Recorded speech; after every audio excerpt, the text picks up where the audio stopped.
बहुत बहुत धन्यवाद सभापति महोदय जी, आपने मुझे इस गरिमामय सभा में अपने विचारों को अभिव्यक्त करने का अवसर दिया। तोड़ना है हर पिंजरा, अभी मेरी उड़ान बाकी है। तोड़ना है हर पिंजरा, अभी मेरी उड़ान बाकी है। मंजिलें ज़मीं भर नहीं, अभी आसमान बाकी है। लहरों का थमना नहीं समंदर की बेबसी, लहरों का थमना नहीं समंदर की बेबसी। बाहर खामोशी सही, भीतर कई तूफान अभी बाकी है। माननीय अध्यक्ष महोदय, जरा इन सुर्खियों पर गौर फरमाइएगा। कोचिंग हब में तनाव का तांडव, एक और छात्र ने जीवन लीला समाप्त की। करियर की अनिश्चितता से जूझते युवा 70% तनावग्रस्त। महोदय, ये महज खबरें नहीं हैं, ये हमारे राजस्थान के भविष्य की चीखें हैं।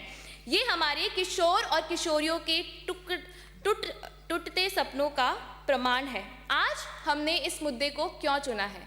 क्योंकि आज के हमारे किशोर किशोरी यानी अडोलसेंस महाभारत के उस अभिमन्यु की तरह एक ऐसे चक्रव्यूह में फंसे हुए हैं जहां स्ट्रेस, एंजाइटी, कंपटीशन और डिप्रेशन ने उन्हें घेर रखा है, जिसके कारण वे अपने भविष्य का निर्णय नहीं कर पा रहे हैं। I think the biggest pressure adolescents of today are taking is to believe in themselves, and this very thought is ruining their mental health. और इस mental health को ठीक करने के लिए उन्हें एक सही पथ प्रदर्शक की ज़रूरत है। उन्हें ये बताना ज़रूरी है कि there is no do or die in this world, and you don't have to take so much pressure that it defines your life. Today, all coaching centers has manipulated minds into thinking कि 10 साल मेहनत करो और 40 साल मज़े। पर महोदय, कुछ लोगों के लिए वो 40 साल आते ही नहीं है। Why? Because the education system racistly murdered those students. Suicided count करूँ तो शायद वो नंबर कोचिंग सेंटर की फीस से मैच करे। महोदय, बच्चों के भीतर ही कंपटीशन की आग जला दी गई है। पर सवाल ये नहीं है। माननीय सदस्य, आपका समय समाप्त हो रहा है, जल्दी कंक्लूड करें। जी महोदय, पर आज ये समय की ही मांग है जिसका हम यहाँ चर्चा कर रहे हैं, तो मैं 2 सेकंड और लेना चाहूँगी। सुसाइड काउंट करें तो शायद वो नंबर कोचिंग सेंटर की फीस से मैच करे। महोदय, बच्चों के भीतर ही कंपटीशन की आग जला दी गई है, पर सवाल ये नहीं है कि आग किसने जलाई है। सवाल ये है कि एजुकेशन सिस्टम के हाथ में ये तीली किसने थमाई है।